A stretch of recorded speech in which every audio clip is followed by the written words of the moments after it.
Il existe un arrêt secret desservant la forêt de Fontainebleau en plein milieu des bois. Ok, tu t'appelles Elise et en voulant rentrer chez toi, tu vas te retrouver en pleine nuit au milieu de nulle part. Mais ça, tu ne le sais pas encore. À 30 ans, tu es vendeuse chez Sephora et tu es très malheureuse. Parce que toute ta vie, tu as rêvé d'être maquilleuse pour le cinéma, mais ta famille t'a découragée en te disant que c'était un métier sans avenir, sans argent, et ils t'ont encouragé à faire autre chose. Et aujourd'hui, tu te retrouves à vendre des fards à paupières et des rouges à lèvres avec un sourire factice. Ajouté à ça, tu vis encore chez tes parents dans un environnement toxique. À chaque fois qu'ils ont besoin d'argent, ils le prélèvent sur ton compte ou prennent des crédits à ton nom. En plus de ça, tous les 4 matins, ils te menacent de te mettre dehors. Et puis dès que tu décides de prendre un appartement pour toi, ils se mettent à pleurer et crier, disant que tu ne les aimes pas et que tu cherches à les fuir. Tu as constamment l'impression d'être enfermé dans un étau, puisque tu as la boule au ventre en allant au travail, tu as la boule au ventre en rentrant chez toi, tu n'es jamais paisible, jamais heureuse, jamais épanouie. Et puis un soir, alors que tu fais ton trajet habituel, tu prends le dernier train de la ligne R et fatigué, tu t'endors. Quand tu te réveilles, le train est arrêté, donc tu paniques, tu as l'impression qu'il est allé au terminus et donc que tu as raté ton arrêt, tu ne sais pas comment tu vas rentrer chez toi. Mais quand tu regardes autour de toi, tu es au milieu de nulle part.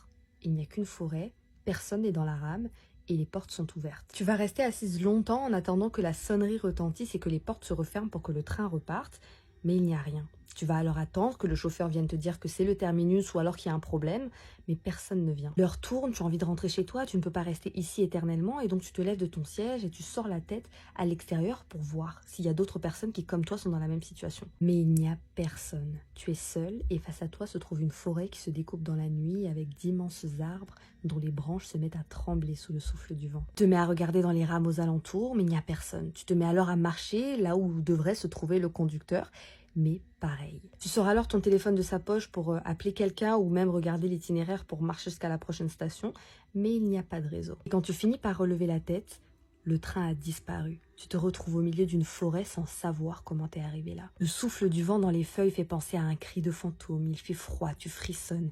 Et puis tu as l'impression d'être observé. Tu mets alors la lampe de ton téléphone et tu te mets à marcher n'importe où. Tu as envie de retrouver une direction, de retrouver les rames, de retrouver la route, peu importe. Tu vas marcher longtemps sans jamais sortir de cette forêt et bientôt tu remarques le bruit de petits pas qui te suivent depuis un moment. Tu t'arrêtes, ils s'arrêtent. Quand tu te retournes, il n'y a rien. Et pourtant ils sont là. Et tu sens la brûlure d'un regard dans ta nuque. Tu te mets à appeler, à crier, à demander à ce que la personne qui te suive se manifeste, mais tout ce que tu reçois, ce sont des petits rires qui se perdent dans la nuit. Des rires d'enfants ou de jeunes filles, tu n'es pas sûre, mais tu es certaine de les avoir entendus et ça te fait hérisser les poils des avant-bras. Alors tu te mets à courir dans la forêt pour leur échapper, mais les pas se mettent à courir derrière toi. La terre crisse sous les pas, les feuilles craquent et les branches se mettent à grincer sous le vent. Et autour de toi, tu sens que les créatures, peu importe ce qu'elles sont, se mettent à t'encercler. Et les rires deviennent de plus en plus forts. À ce stade, tu es terrifié, tu respires fort sur le point de l'évanouissement et ton cœur bat tellement fort que tu as l'impression qu'il va déchirer ta poitrine et sortir. Peu importe où tu cours, tu ne sors pas de cette forêt et donc tu finis par t'arrêter parce que tes muscles sont épuisés et tu es en pleine crise d'angoisse. Tétanisé, tu essaies de te réfugier dans un coin, mais tu sens que autour de toi, les créatures t'encerclent. Et après les rires, s'élève une litanie. Des chants, soutenus par plusieurs voix, commencent à s'élever autour de toi. Ils sont étranges, comme un mauvais sort. Ils semblent se rapprocher, tu les entends partout, à gauche, à droite, au-dessus, en bas, mais tu ne vois absolument rien. C'est à ce moment-là que la lueur de la lune va te faire remarquer que tu te trouves dans un cercle de pierres parfaitement circulaire. Tu sais ce que c'est parce que tu en as déjà entendu parler sur les réseaux vite fait avec les sorcières d'internet. Ça, c'est un fort de fées. Et tu sais également parfaitement que personne n'en ressort jamais vivant.